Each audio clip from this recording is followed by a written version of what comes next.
Assassin's Creed Shadows has faced so much backlash, and Ubisoft doesn't seem to understand why. These people do not care about our criticisms. They simply think that we will shut up and consume product, but that is not going to happen. Gamers are speaking with their wallets, they're talking about how unhappy they are with titles, and now we've got the Assassin's Creed boss melting down over this, discussing the quote, devastating impact of Shadow's diversity and inclusivity backlash. I have a few different things to show off, but before I get into the topic, if you enjoy the content I create, check out the links in the description, join the community in my live streams, and consider supporting through Patreon or YouTube memberships. Now, it is never a good situation when you have a creative not listening to gamers' feedback and not understanding why we are criticizing their product, and that is exactly what is happening here, because instead of trying to understand, they're playing the victim.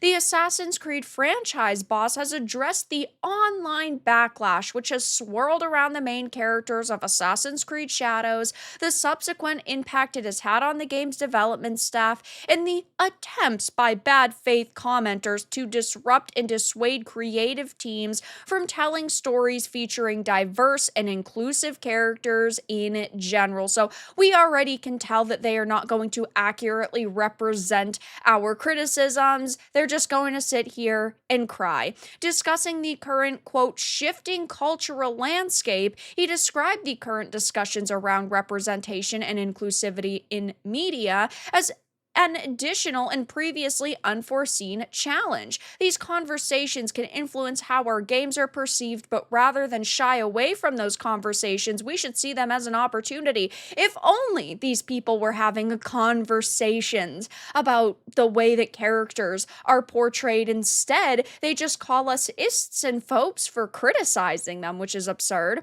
Assassin's Creed has always been about exploring the full spectrum of human history, and by its very nature, that history is diverse. Staying true to history means embracing the richness of human perspectives without compromise. It's hilarious that they say that they want to stay true to history while being so completely inaccurate. First of all, we have Yasuke, who they're saying is a full-blown samurai, even though that's not the case. From what we understand, he was more of a retainer, and we know that Noe is a full-blown fictional character, but what she is doing is, yes, historically inaccurate. We know Noe is a full-blown fictional character. Yes, there were female warriors during this time period, the Onimusha, who fought alongside samurai, but they were very few and far between, and they were not going around killing dozens and dozens and dozens of people. They, of course, did fight alongside samurai, but they were not trained in the same way where, let's say, Yasuke would be able to actually pick up the dozen different weapons that are in the game, but she would not be able to.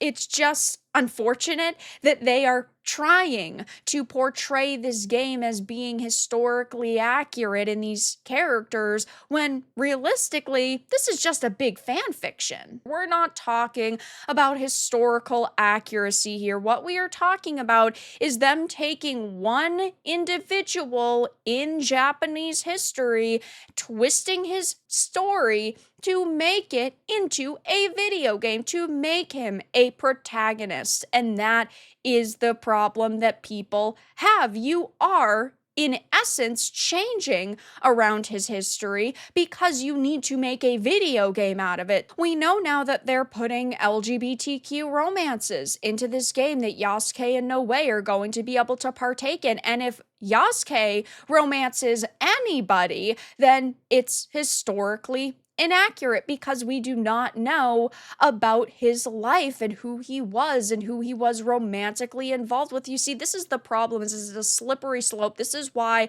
in Assassin's Creed we've never had a protagonist that was a historical figure, because you are going to have to ultimately take creative liberties, and yeah, that's going to end up being highly criticized. Maybe the gameplay in this will be fantastic, maybe a lot of the writing will be pretty good, but at the end of the day, you cannot create a story around this character while also claiming to be true to history. That's just not happening. And with no way as well, because again, there were not Japanese woman warriors running around doing the things that she's doing. We know that they do not care about historical accuracy, judging by the LGBTQ romances. They, of course, have had to apologize for using a Japanese reenactment group's banner in the game. That is historically inaccurate. We know that, of course, there's been so many controversies with a lot of the architecture and even the hairstyles we're seeing. The modern day hip hop battle music behind Yasuke, it's like it's a parody at this point. I don't know how they could make so many mistakes and think, wow, you know what? We still need to defend our developers. No, what you need to do is fire those developers and hire people who are actually good at their jobs and not DEI hires. You're hiring people who are ultimately not talented. They simply got their jobs because they checked off boxes on a checklist, and your games are suffering because of it. Of course, though, this is not the first time that somebody affiliated with this project has attacked gamers. It's not going to be the last. And of course, they go on to talk about Guillemot and how he had previously condemned the, quote, malicious and personal online attacks directed at Shadow's development team in the wake of the game's reveal.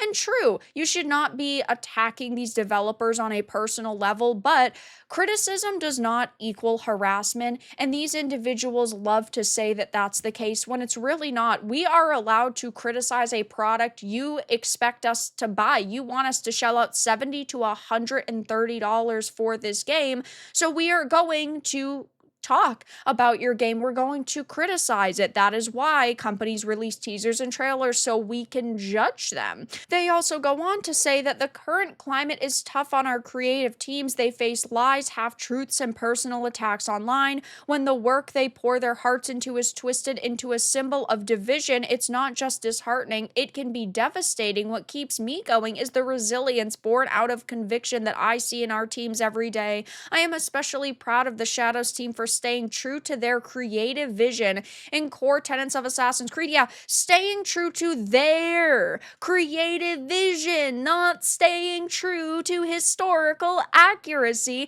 They're staying true to a checklist. They are staying true to the DEI initiatives that a company like Ubisoft has adopted that has seeped into their work. And I talk about this all the time.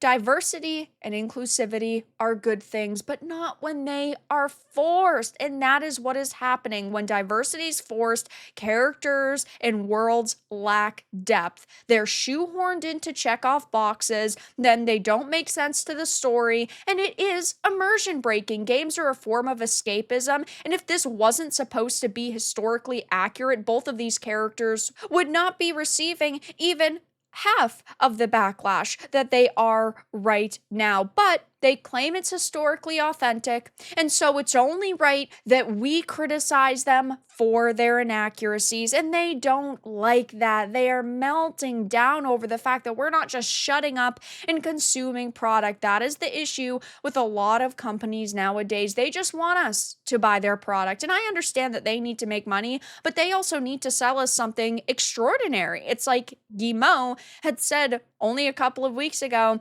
that gamers' expectations are too high, and that's why Star Wars Outlaws failed. Yes, our expectations are high because there are a lot of games that come out nowadays, and we want a good experience. But when you're showing us a game that is supposed to be AAA, and they wanted to even start marketing their titles as quadruple A, and you've got, moonwalking horses and characters who are standing in place, barely moving around, not interacting with the environment. You've got hip hop battle music. Yeah, that isn't gonna sit well with a lot of people. So right now, the Assassin's Creed boss is freaking out over the fact that we are criticizing the DEI policies at Ubisoft, and we are criticizing the decisions that they've made in this game with Noe and Yasuke. And he's discussing the devastating, quote, impact on the diversity and inclusivity backlash, which really just boils down to gamers criticizing the teams for all of the historical inaccuracies they've pushed in this title. But that's all that I really had to discuss in this video. Let everyone know your thoughts in the comments below. If you enjoyed this, give it a like, and if you didn't, give it a dislike. I appreciate your support either way, but I'll talk to you all again in the next video really soon.